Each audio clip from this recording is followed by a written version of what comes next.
What's up, guys? Welcome back to the channel. Guys, we have even more news for Thursday, March the 26th.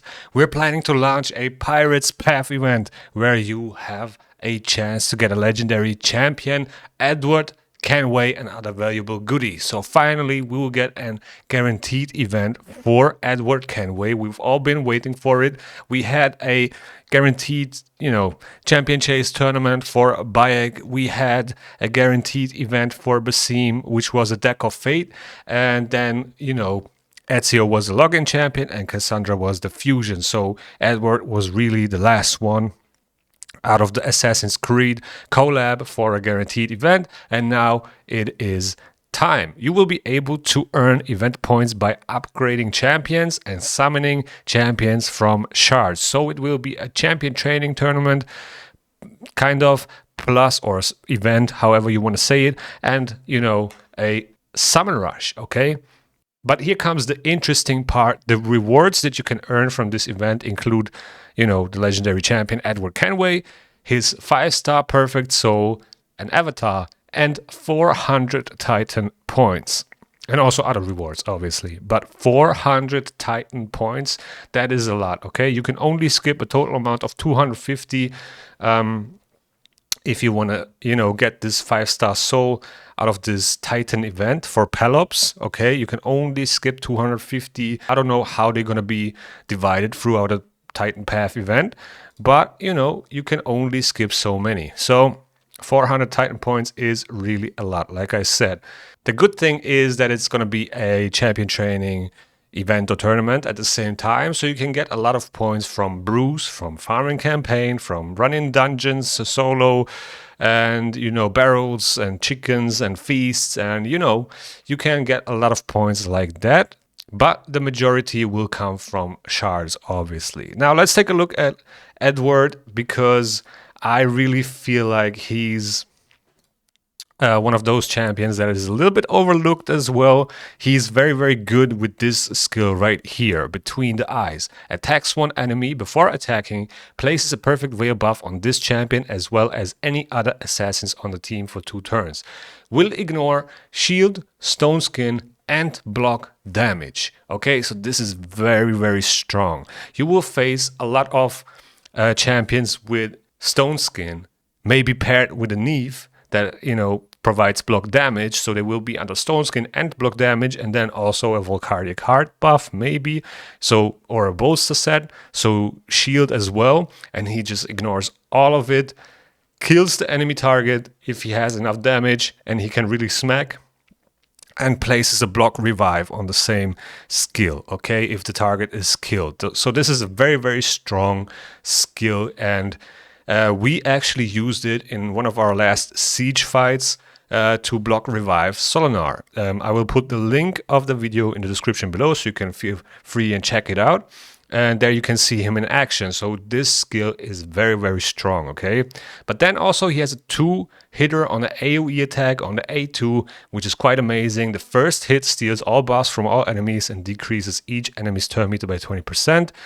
This effect cannot be resisted if this champion is under Veil or Perfect Veil, so theoretically you wouldn't need to build him with accuracy, because this, as long as you have Veil, these effects cannot be resisted. The second hit has a 75% chance, 100% chance if booked, of placing a sleep debuff on all enemies for 1 turn, and this will also ignore block debuffs, okay? So very strong AoE attack, and then a free hitter on A1, which actually hits quite hard, and also each hit has a 100% chance if booked of decreasing the target's turn meter by 15%, and each hit will decrease the target's turn meter by 25% instead if the attack is critical. So 75% turn meter reduction on an A1, that's quite crazy, okay? This effect cannot be resisted if under Whale. Same thing, okay? And then he has this passive. Each hit inflicted by this champion has a 50% chance of placing a 100% ensnare debuff on their target. If you don't know what ensnare does, right here we can look it up on the debuffs list, buffs and debuffs list, right here. So there's a small version and a big version, and any turn meter increase effects received by a champion with the ensnare debuff will be reduced by 50 or 100, okay? So no turn meter increase with the big version of Ensnare, which is quite amazing. And again, these effects cannot be resisted if this champion is under Veil or Perfect Whale. Also decreases their turn meter by 20%. This champion inflicts 20% more damage against targets under Ensnare. So yeah, a lot of control, a lot of damage, no survivability really. That's kind of like the thing with him. He's kind of a glass cannon. So he's, I don't know, that skill reminds me of Mesomel. You kind of have to give him a turn somehow, maybe with Shuzan, give him an insta turn or boost, and just make sure he gets a turn and then snipe one of the enemy nukers and block revive him. Okay, that's kind of like the strategy that you can follow here. And it's really effective, especially against champions like a Solinar, okay, that would revive himself. And he's so hard to deal with. He always counterattacks. He's such a pain in the ass. And, this block revive is really, really a good counter for Solinar, especially because he's ignoring shield, stone skin, and block damage. So very, very amazing skill. But also the other skills come in very handy. The turn meter decrease here, and snare, and the buff steal, the buff strip, the second hit with the sleep that ignores block debuffs, which cannot be resisted if he's under a veil. So yeah, very, very amazing. And I feel like a lot of people are overlooking this champion and his abilities. And yeah, will he be top tier arena meta? I don't think so, but he will definitely be, a key champion in few siege situations and maybe even classic arena, okay?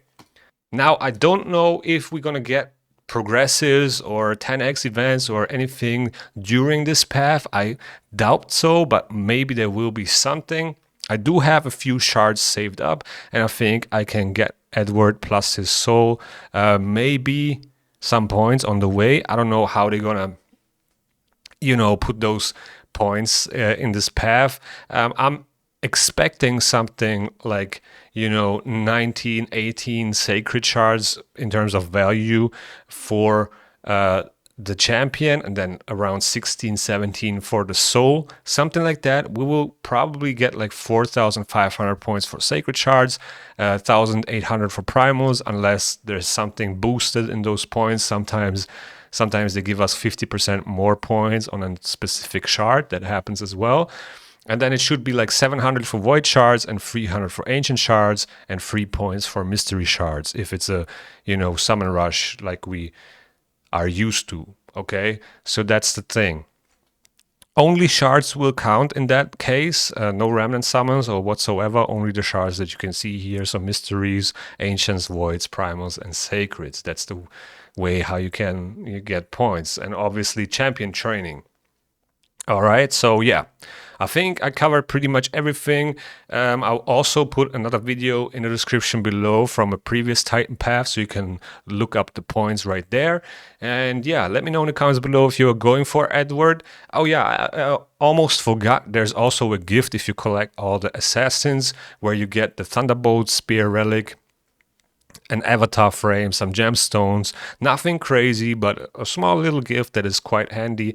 And yeah, with that being said, thank you guys for watching. I hope you enjoyed. If you enjoyed, please hit the like button. It really goes a long way. Also, subscribe to the channel if you want to see more raid content. The YouTube algorithm is going to suggest you a video that you might like right here, and see you in the next one.